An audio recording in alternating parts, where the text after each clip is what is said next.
सम्माननीय सभामुख महोदय,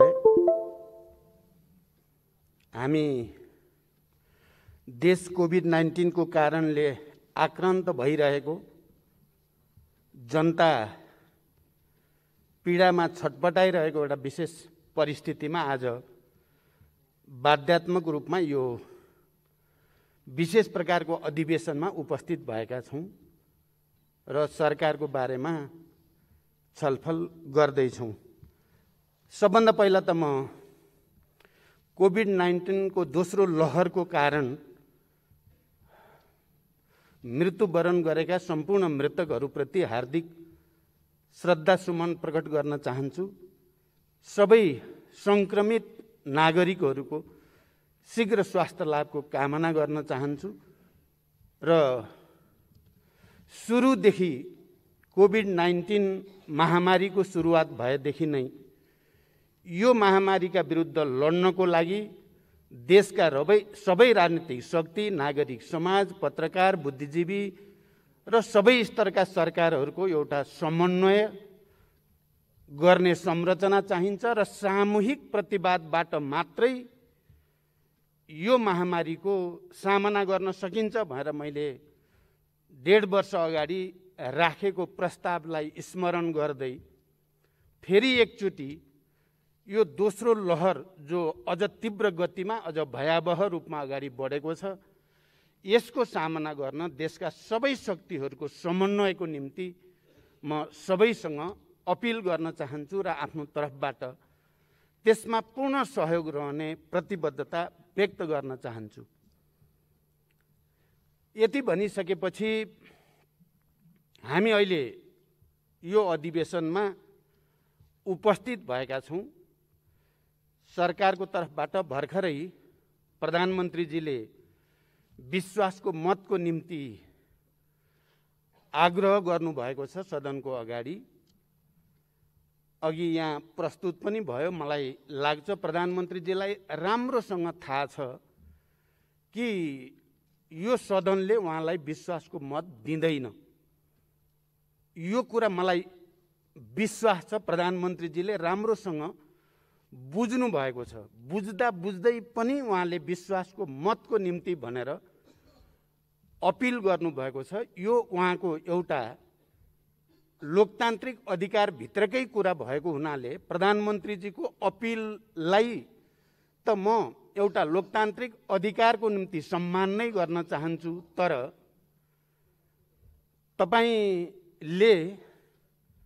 तपाईको नेतृत्वमा सरकार गठन भएदेखि यताका सबै गतिविधिहरूको समुच्चयमा हेर्दाखेरि विश्वासको मत प्राप्त गर्ने कुनै स्थिति छैन र मैले हाम्रो दलको तर्फबाट, आफ्नो पार्टीको तर्फबाट बरु सम्माननीय प्रधानमन्त्रीजीलाई मैले जस्तो कि संसद पुनर्स्थापना भएकै दिन बडो गम्भीरताको साथ भनेको थिएँ, तपाईले अब नैतिकताको आधारमा राजीनामा दिएर नयाँ सरकारको गठनको बाटो प्रशस्त गर्नु सबभन्दा उपयुक्त हुन्छ भन्ने सुझाव मैले राखेको थिएँ। म आज यो सम्मानित सदन अगाडि पनि सम्माननीय प्रधानमन्त्रीजीलाई मैले हिजो बहस गर्दा भनेको थिएँ, एनफ इज एनफ। तपाईले अहिले पनि राजीनामा दिएर नयाँ सरकार गठनको निम्ति बाटो प्रशस्त गरिदिनु नै लोकतान्त्रिक मूल्य मान्यता, संविधानको मर्म भावना अनुकूल हुन्छ भनेर म तपाईलाई सुझाव राख्न चाहन्छु। म आज संविधान बनाउने बेलाको स्थितिबारे थोरै यो सम्मानित सदनको ध्यान आकर्षित गर्न चाहन्छु। सभामुख महोदय, हामीले विगत धेरै वर्षको संसदीय अभ्यासमा देखिएका विसङ्गतिहरू, विकृतिहरू र समस्याहरू, अराजकता र थुप्रै चिजहरूलाई विचार गरेर नै संविधानमा हामीले कम्तीमा एउटा सरकार गठन भइसकेपछि त्यसले निश्चित अवधि निर्वाध रूपमा काम गर्ने अवस्था बनोस् भनेर व्यवस्था गर्यौं। सकेसम्म एउटा सरकार निर्वाचित भएर गठन भइसकेपछि त्यसले 5 वर्ष काम गर्ने वातावरण बनोस् भनेर नै संविधानको 76, 1, 2, 3, 4, 5 भनेर जे प्रावधानहरू संविधानमा राखियो त्यो संविधान बनाउने बेलाको हामी सबैको चिन्ता, चासो र तत्परता केमा थियो भने इतिहासका विसङ्गतिहरूको पुनरावृत्ति हुन नपाओस्, अबको नेपाल एउटा स्थायित्वतिर जाओस्, सङ्घीय लोकतान्त्रिक गणतन्त्र नेपाल र नयाँ संविधान अनुसारको नेपाल विकास र समृद्धिको नयाँ युगतिर निर्वाध रूपले जाने वातावरण बनोस् भनेर नै त्यो कुरा राखिएको थियो। आज म सरकारलाई विश्वासको मत नदिने पक्षमा अथवा विश्वासको मतको विपक्षमा बोल्दै गर्दा मैले संविधान निर्माणको त्यति बेलाको हामी सबैको चासोप्रति एकचोटि सबैको ध्यान आकर्षित गर्न आवश्यक सम्झेँ। म आज साँच्चै त्यति खुसी छैन। म यो मञ्चबाट बोल्दै गर्दा हामीले के सोचेर संविधान बनायौँ, स्थायित्वको परिकल्पना गऱ्यौँ र अहिले 3 वर्ष बित्दा नबित्दै हामी फेरि विश्वासको मत, अविश्वासको प्रस्ताव, अराजकता इत्यादि को एउटा दुष्चक्रतिर फेरि नेपाल फस्न खोजेको जो अवस्था देखिएको छ, म साँच्चै नै चिन्तित छु। म यसकारण पनि के नेपालमा शान्ति सम्झौताको एउटा हस्ताक्षरकर्ता हुनुको नाताले, संविधान सभाको प्रबल चाहिँ पक्षधर हुनुको नाताले, सङ्घीय लोकतान्त्रिक गणतन्त्र चाहिँ घोषणा गर्ने प्रक्रियाको एउटा नेताको हैसियतले मैले संविधान बनाउने बेलामा तपाईँ हामीले नै, अहिलेका नेताहरूको यही टिमले नै हो, हामीले विगतका गलत परम्पराहरू दोहोरिन दिन हुँदैन, विसङ्गतिहरू दोहोरिन दिन हुँदैन भनेर हामीले त्यो प्रावधान राखेको हो। आज हामी फेरि उही परिस्थितिको सामना, फेरि विश्वासको मत, फेरि अविश्वास प्रस्ताव, फेरि जोड घटाउ, फेरि चाहिँ मान्छेहरूको चाहिँ झन्डै झन्डै किनबेचकै अवस्था जो देखिन थालेको छ, म गहिरो चिन्ता व्यक्त गर्न चाहन्छु। र मैले यसमा आज यसरी बोल्दै गर्दा म आफू त्यस्तो सन्तुष्टि महसुस मलाई बिल्कुलै भएको छैन। दोस्रो, मैले यहाँ राख्दै गर्दा हामीले संविधान बनायौँ, हामी सबैलाई थाहा छ, धेरै प्रतिकूलतासँग जुधेर सङ्घीय लोकतान्त्रिक गणतन्त्रको हामीले संविधान बनाएको हो। हामी सबैलाई यो कुरा पनि थाहा छ, धेरै अप्ठ्याराहरूसँग जुधेर हामीले त्यो संविधान अनुसार निर्वाचनतिर देशलाई पनि लगेकै हो र निर्वाचन निर्वाध रूपले सम्पन्न गरेर एउटा नयाँ वातावरण बनाउन खोजेकै हो।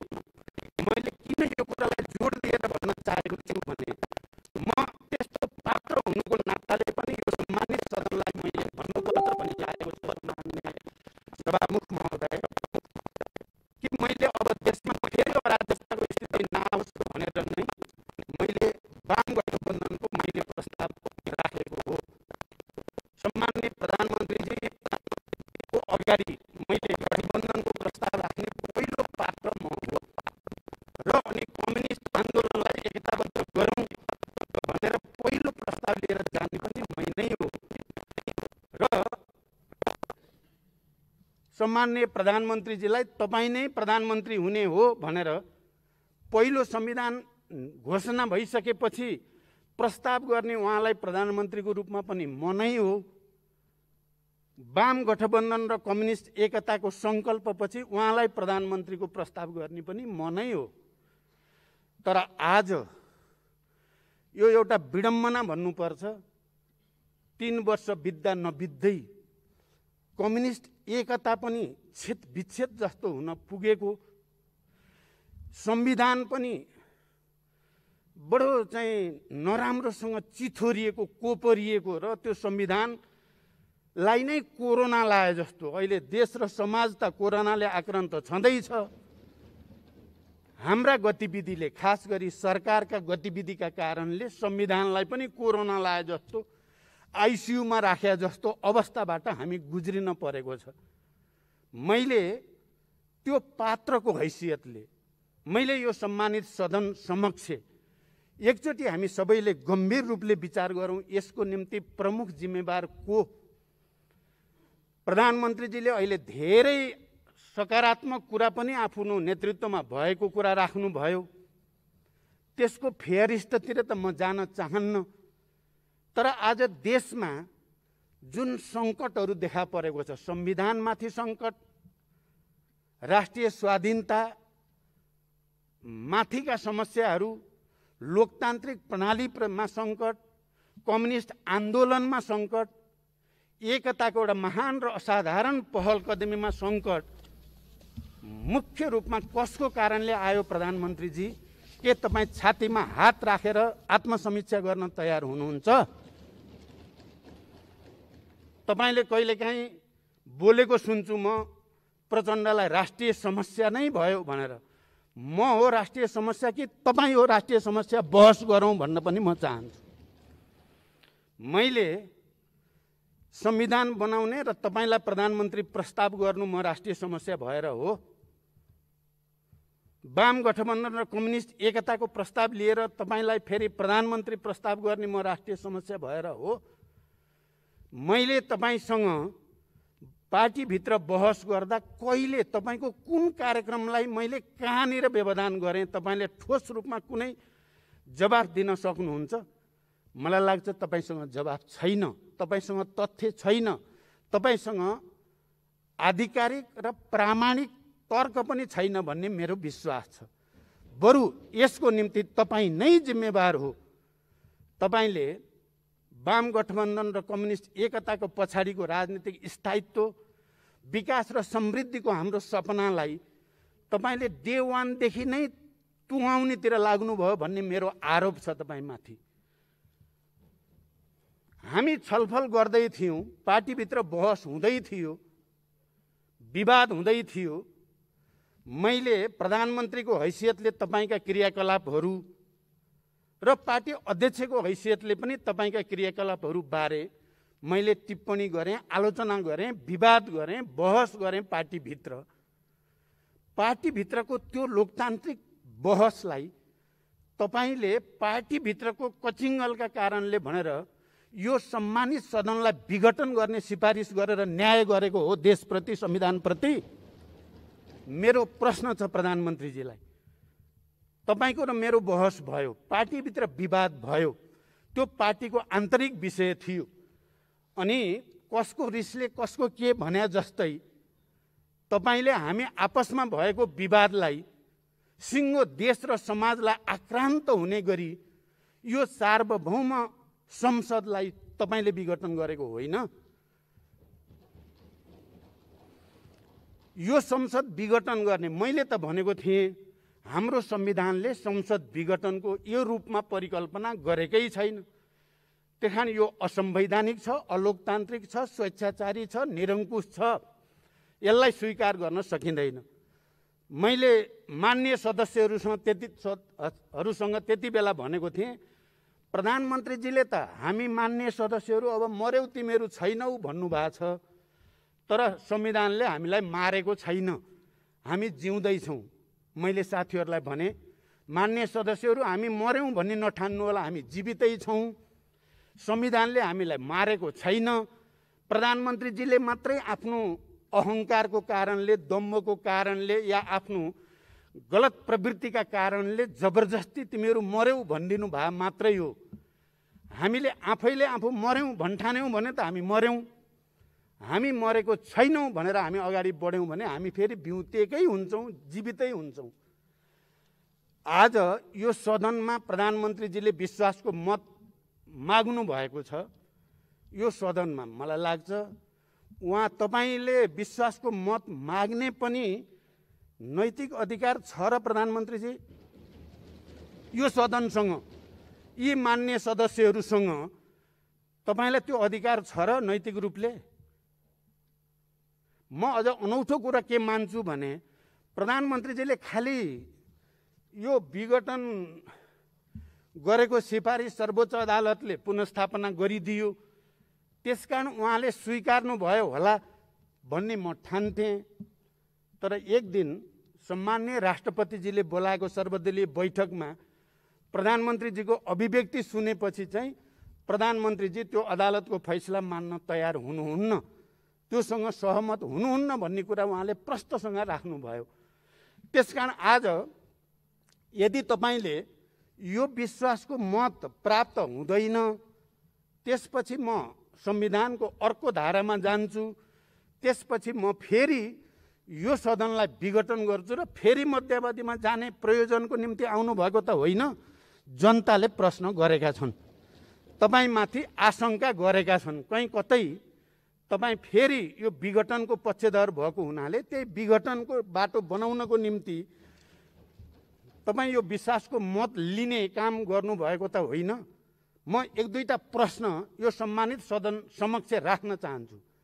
सभामुख महोदय, यदि प्रधानमन्त्रीजीले इमान्दारिता साथ र जिम्मेवारी पूर्वक नै विश्वासको मत लिन चाहेको हुन्थ्यो भने जति बेला अदालतले हामी दुई पार्टीलाई अलग अलग बनाइदियो, देन एन्ड देयर तुरुन्तै उहाँले 30 दिनभित्र विश्वासको मत लिन जानु पर्थ्यो।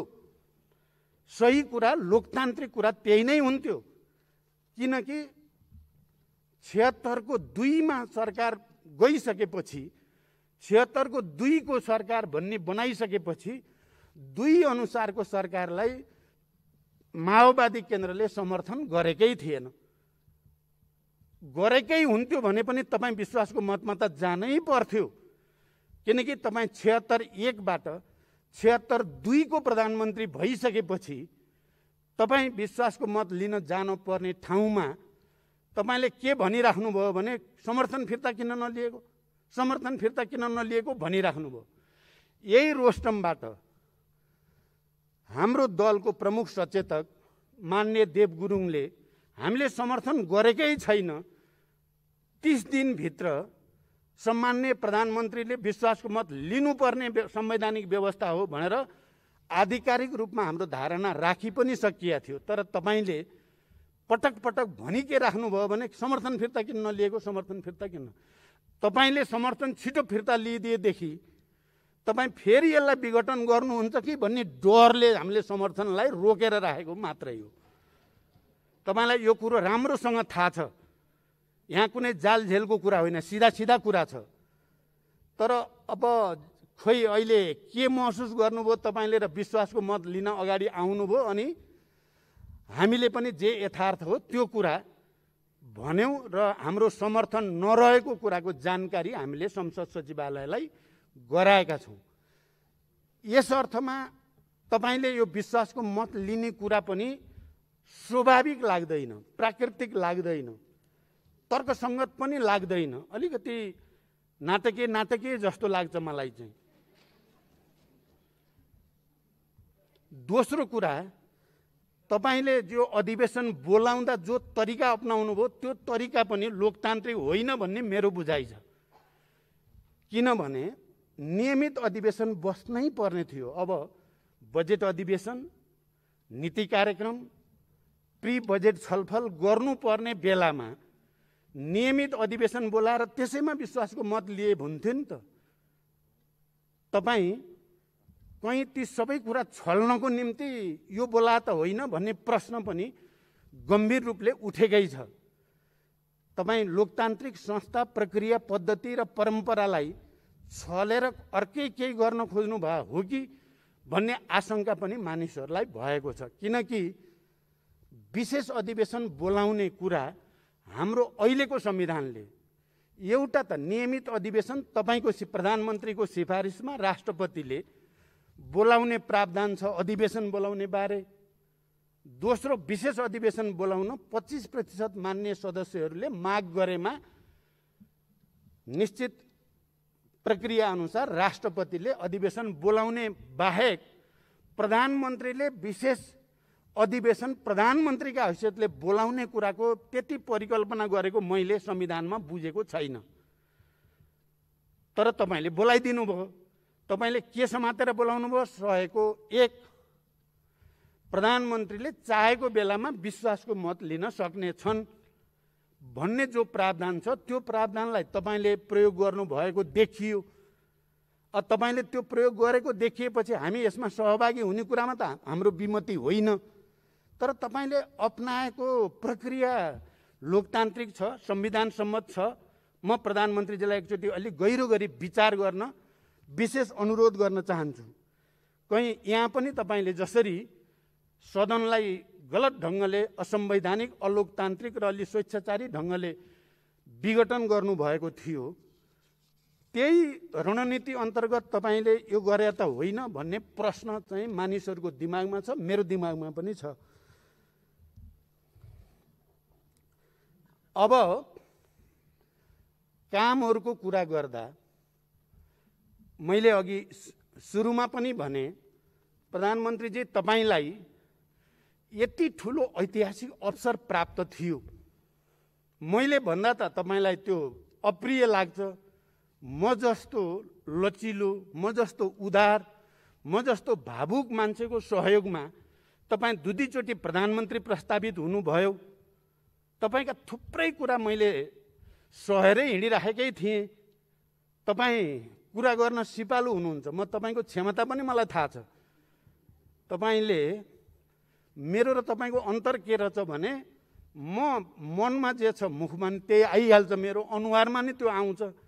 तपाईँ मनमा एउटा, अनुहार र मुखमा अर्को गर्न सक्ने क्षमताको मान्छे चाहिँ तपाईँ हो रहेछ क्या।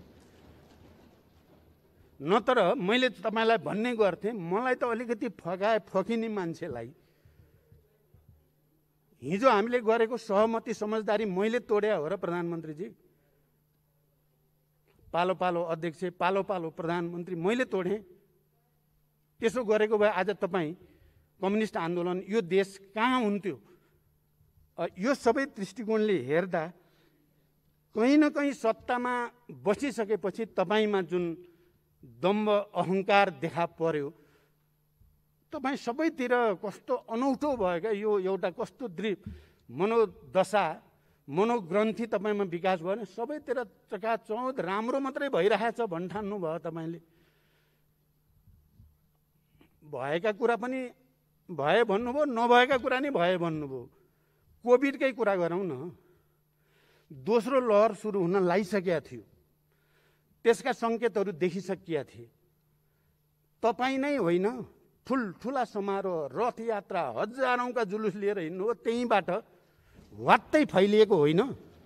तपाईँ प्रधानमन्त्री जस्तो मान्छेले अनुशासनमा नबसिदिएपछि, कोभिड कन्ट्रोल गर्नको निम्ति आत्मअनुशासन पालन नगरिदिएपछि अरूलाई भन्ने नैतिक अधिकार कसरी हुन्छ? रथयात्रा अलि पछि गरे हुँदैन थियो? मैले त तपाईँलाई भनेकै छु, मेरो निर्वाचन क्षेत्रमा अयोध्यापुरी बनाउने भनेर तपाईँ अगाडि बढ्नु भएको छ। म पनि गएर हेरेँ, मलाई त खुसी छ। मेरो निर्वाचन क्षेत्रमा एउटा ठुलो धार्मिक पर्यटकीय स्थल बन्न लाग्यो। तर तपाईँलाई यो कोभिड-19 को दोस्रो लहर सुरु हुन लागेको बेला हजारौँ मान्छे जम्मा गर्ने गरी यति बेलै गर्न पर्या थियो त? अलि पछि गरे पनि हुन्थ्यो। तपाईँले थुप्रै शिलान्यास र उद्घाटन गर्नुभएको छ, जसको कयौँको त न बजेटको ठेगान छ, न ठाउँको ठेगान छ, न कुनै कार्ययोजना छ। तर तपाईँले शिलान्यास गरिदिनु भयो बालुवाटार बसेर। सब शिलान्यास 165 वटा रणनैतिक रोड। तर तपाईँले एउटा कुरा त बिर्सिनु भएन कि 12 वटा स्मार्ट सिटीको कुरा गर्नुभयो। सबै स्मार्ट सिटी त को कुरा, तर उहाँले के कुरा बिर्सिनुहुन्न भने भरतपुर चाहिँ हुनुहुन्न भन्ठान्नुहुन्छ उहाँले। चितवन चाहिँ हुनुहुन्न, प्रचण्डको क्षेत्र चाहिँ हुनुहुन्न भने जस्तो पूर्वाग्रह तपाईँले किन राख्नुभयो? मेरो प्रश्न छ तपाईँलाई। त्यही स्मार्ट सिटी पनि त्यति पूर्वाग्रही तपाईँ हुनु पर्थ्यो र? माने यो सबैले तपाईँले आत्मसमीक्षा गर्नुपर्दछ भन्ने म ठान्दछु। अब आज विश्वासको मत लिन तपाईँ यहाँ अपिल गर्दै हुनुहुन्छ, सम्मानित सदन, त्यस्तो सदन जसलाई तपाईँले विघटन गर्नुभएको थियो र विघटन गरेको अहिले पनि तपाईँलाई सही भन्ने लागिरहेको छ। गलत गरेँ भन्ने तपाईँलाई लागेको छैन, सर्वोच्चले भनोस् कि जसले सुकै भनोस्, तपाईँलाई बेठिक लागेको छैन मनमा, र तपाईँ मौका पाएपछि यसलाई फेरि विघटन गर्छु भन्ने भएको देख्छु म गलत छु भने भन्नु होला। अब आज तपाईँलाई विश्वासको मत लिनु थियो भने हिजो तपाईँले अध्यादेश मार्फत संवैधानिक परिषदको बैठक किन गर्न पर्या थियो?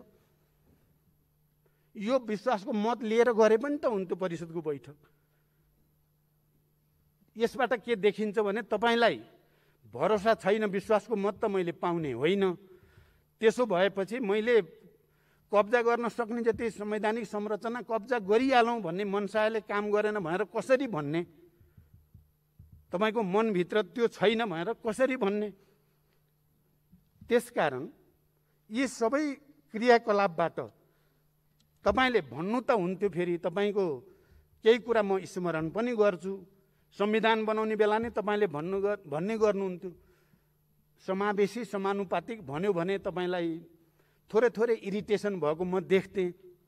संघीयताको कुरो मन पर्या त होइन, आधी हुरी आयो मान्ने भन्नुहुन्थ्यो तपाईले। तपाईँ पावरमा भइसकेपछि यो सबलाई चाहिँ म चाहिँ मिचेर देखाउँछु भन्ने आयो क्या तपाईलाई? तपाईलाई चाहिँ म ओरिजिनल म भने त अर्कै हुँ भन्ने पो आयो कि तपाईलाई?